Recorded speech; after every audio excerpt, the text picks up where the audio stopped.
今回はダブルチョコのルールを説明していきます。パズルを解きたい方は動画の説明欄にリンクが貼ってあるので、そちらから解いてみてください。それでは左側にあるプレイヤーの説明からしていきます。入力方法は自動に設定しています。矢印を見てください。点線の上でボタンを押したままスライドさせると、境界線を引くことができます。ボタンを離してから境界線の上で再びボタンを押してスライドさせると、引かれた境界線を消すことができます。マスの中央あたりでボタンを押したままスライドさせると、補助線を引くことができます。ボタンを離してから補助線のあるマスの中央あたりで再びボタンを押してスライドさせると、引かれた補助線を消すことができます。以上の操作でパズルを解くことになります。次にルールを読んでいきます。1、点線の上に縦横に線を引き、盤面をいくつかのブロックに分けましょう。2、それぞれのブロックは同じ大きさで同じ形の白マスの塊と灰色マスの塊が一つずつつながったものになります。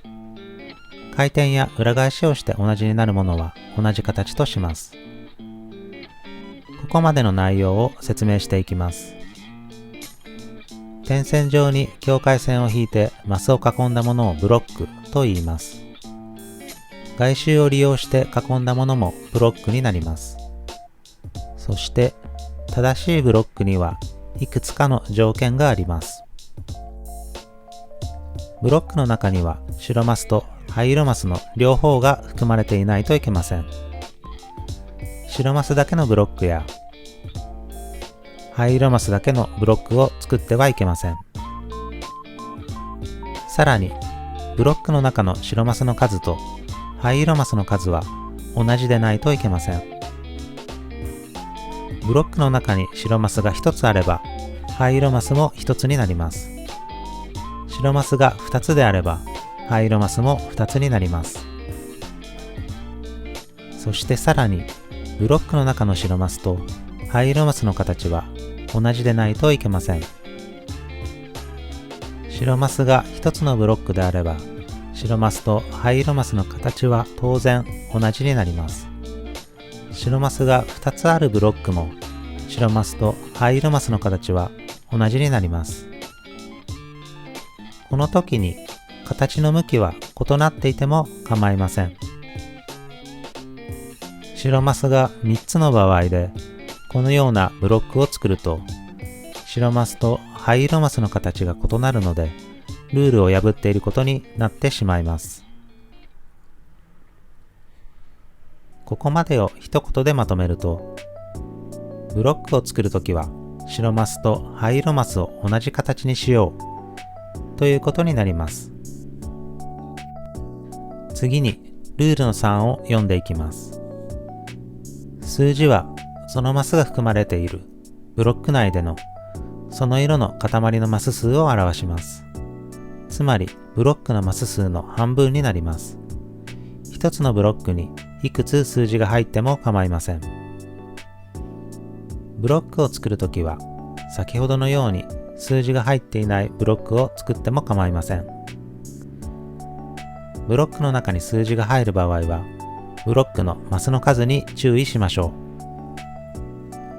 う。数字の3が入ったブロックは白マスの数が3つになります。同時に灰色マスの数も3つになります。そしてブロックの中に入る数字は同じ数字であればいくつ入っても構わないことになっています。以上でルールの説明を終わりにして、ここからは例題を解いていきます。一番左上にある数字の2を見ていきます。数字の2が入るブロックは白マスが2つ必要になります。すぐ隣の点線に境界線を引くと白マスが1つだけのブロックになってしまうので、ここには境界線ではなく補助線を横切るように引きます。そして2つ以上の白マスを含めないように境界線を引きます。左上の2つの白マスに対応する灰色マスは様々な形が考えられるので、とりあえずこのままにして左下の数字の2を見ていきます。先ほどと全く同じ考え方で補助線を引いて境界線を引きます。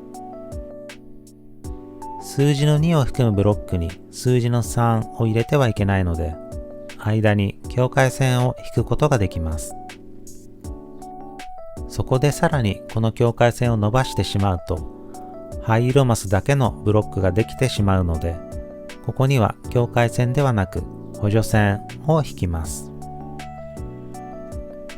数字の2を含むブロックに数字の3を入れてはいけないので、境界線を引きます。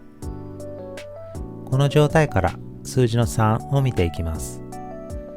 白マスが3つ含まれるように数字の3から補助線を伸ばしていきます。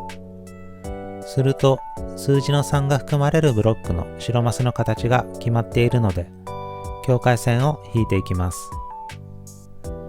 ここで数字の2に戻って灰色マスに対応する白マスの形を考えると、一つのパターンしかないことがわかるので、補助線を引いて境界線を引いていきます。右下にある2つの灰色マスを見ていきます。灰色マスに補助線を引くと、ここでも対応する白マスの形が1つのパターンしかないので、補助線を引いて境界線を引くことができます。隣にある1つの白マスは、対応する灰色マスが上にしかないので、補助線を引いて境界線を引きます。ここで数字の3をもう一度見ていきましょう。この3つの白マスの形に対応する灰色マスは、境界線で区切るとこのような形が思いつきそうです。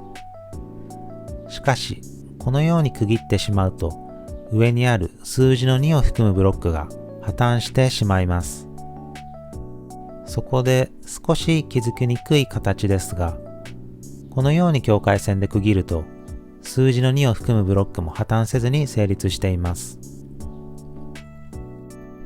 先ほどは数字の2の下の灰色マスを数字の3を含むブロックの中に入れてしまったということが間違いでした。もう一度正しく境界線を引き直します。ここで自動的にできた右上にあるブロックを見てみると、正しいブロックとして成立していることがわかります。すべてのブロックを正しく作ることができたので、チェックボタンを押してみます。すると正解になりました。